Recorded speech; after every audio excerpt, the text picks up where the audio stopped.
So, OnePlus just unveiled their latest flagship in London earlier today, and Kelsey and I have some conflicting opinions on this, but we'll get back to that later. Hey guys, my name's Ryan Thomas. And I'm Kelsey. With Failtech. And here's what we know about the OnePlus 6. The spec sheet looks just like what we were expecting. The latest from Snapdragon, the 845, 6 or 8 GB of RAM, and 64 or 128 GB of storage, and Oxygen OS. The device looks like one of the fastest around and should compete with the iPhone X and the Samsung Galaxy S9 Plus. The notch has made its way onto the OnePlus's 6.3-inch wide Full HD display, and whether you like it or not, it's the future. You know, it's coming into fashion. It's just going to be there in these later phones. The OLED display takes up 84% of the front of the phone, which looks promising, and has a very small bottom bezel. The phone is a standard 60Hz panel, but it's one of the better looking displays on the market at the moment. OnePlus has chosen once again to go for the dual camera rear layout. Now normally this would be really useful as you'd have different focal ranges or even more depth information that you could gather from the secondary sensor, but OnePlus hasn't chosen this route this time. Yes, you do get a secondary camera, and it's a higher megapixel count at 20 megapixels versus the 16 standard with the same f1.7 aperture. However, this one tends to be used for low light apparently, and seems kind of redundant, seems kind of useless. We'll just have to see how it acts in the final release of the product and in the test photos. The Snapdragon 845 allows for higher frame rate video this time around, which is really awesome. UHD 4K at 60 FPS and 1080p at 240, with 720p going all the way up to 480 FPS. This is no Samsung S9, but the price is nowhere near that either. We never got told that the secondary lens is stabilized, and so we kind of just say that it isn't. However, the optical image stabilization on the primary lens should probably be enough. The front camera is one of OnePlus's typical 16 megapixel f2.0 setups, which is sharper than pretty much everything on the market, bar a few exceptions, and it's going to look great anyway. This time around, we've got more of an emphasis on portrait mode, which in the previous 5T was actually really good, so hopefully this time around it's going to be even better and compete even more with the iPhone 10 and the Pixel 2 XL. So in the UK it's going to be £469 and the US is $529. The predecessor to this device was £449, so this is only a slight bit more expensive than the previous device. But this comes nowhere near as close as the £309 devices prior to the OnePlus 5. Small batteries continue to be a fad going into 2019, and there's no exception here.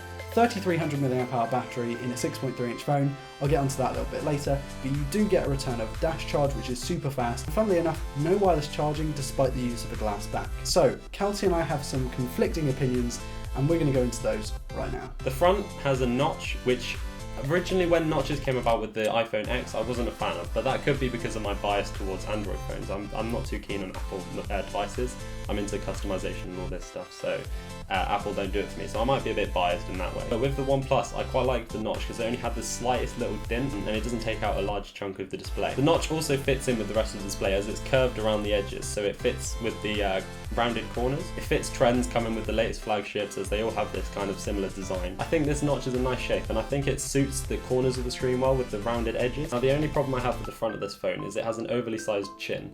I think the bottom of the phone is slightly too big for my liking, but that's because it doesn't fit the two sides, the left and the right side, as they have a small bezel and then the bottom just has this chunkier bezel and it doesn't quite look right. But then again, it's not a deal breaker for me. You know, I wouldn't think of this as a problem with the phone. I wouldn't not buy the phone for this reason. Another nice thing about this phone is the fingerprint scanner is again on the back, but it has a slightly different shape. Now the OnePlus 5T had a circular fingerprint scanner, while this one has more of an elliptical shaped fingerprint scanner, kind of like a rectangle with curved corners, and it's placed in the center of the phone like it was on the 5T. Another difference is the camera and the flash have been moved into the center above the fingerprint scanner, which I think is more parallel with the rest of the phone, so it makes it look more neat and tidy, and it generally gives it a cleaner look. The phone's back is glass and it has a matte black kind of style finish, which I absolutely love. I think it looks amazing, but the glass makes it feel a bit more premium and it feels nicer to hold than a rubber or metal back on other phones. Firstly, the glass back. There's no wireless charging.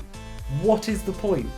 Seriously, it's easier to crack, it's easier to smash, there's literally no point. Secondly, the notch and a non-standard aspect ratio in a OnePlus device, something that's meant to be standard and normal, and it's so frustrating that they went this route. Obviously I know it's to fit with the trends and a lot of people are going to like it, but for me personally, it's just not my cup of tea. And don't even get me started on a 6.3-inch phone, a 6.3-inch phone having a 3300 mAh battery. Are you serious, OnePlus? This battery, with no wireless charging, and this size of a chassis, and this size of a display, a 3300 mAh battery. Granted, you have dash charge, which is really good for topping up during the day, but 3300 mAh. Could you not stretch to maybe 3500 days? No, 3300. And in my opinion, the OnePlus 6 is no longer a budget option. The OnePlus is not a budget option. £470 isn't far off what we were paying for the highest end flagships just a couple of years ago. Yes, okay, $470 is a lot less than say the $900 that a lot of these phones are pushing to, but it's nowhere near the cost, like £309 for the OnePlus 3. Like seriously? I understand why they have to charge more. Don't get me wrong, I understand that, and that's fine. Like, but I'm just devil's advocate, man. God, £470. You can see to the fullest extent just how short I am now. Ha. So we want you guys to tell us in the comments what you think about the OnePlus 6. He's more accommodating. I'm being me, just completely hate it. No, I'm joking. I don't hate it. Slaying. I'm hating on it. Yeah. Anyway, we invite you to leave your comments and feedback in the comments below. Also like or dislike and subscribe if you're new to never miss a video like this one. It would be awesome if you could share your opinion on whether Callum is good or not at his job. He's an editor, but he's also going to become a host, hopefully. Hopefully. Let me know if you want me to be in more videos. Please do follow us on social media. It helps us out a lot, and hopefully we can actually start a conversation over there. And we tend to do a lot more polls on the community page, so let us know what you like about that on YouTube. They've made some changes recently. Anyway, I've been Ryan. And I've been Kelsey. And this has been FailTech. We'll see you in the next one. Peace.